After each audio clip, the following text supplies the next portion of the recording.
El confinament ens va demostrar que la cultura era més necessària que mai.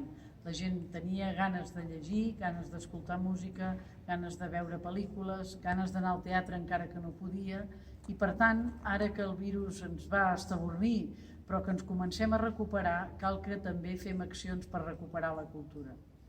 Necessitem, sobretot, que les polítiques culturals i les polítiques educatives ballin de la mà.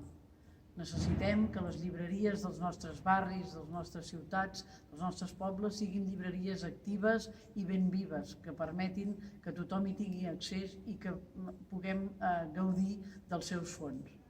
Necessitem que les biblioteques, també dels nostres barris i dels nostres pobles, tinguin uns bons fons bibliogràfics, tinguin uns bons recursos i estiguin ben equipades i tinguin el personal que els correspon.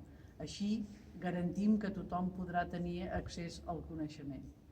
Necessitem que els teatres, que els cinemes puguin funcionar amb normalitat i recuperem l'activitat. Necessitem que la cultura sigui més viva que mai.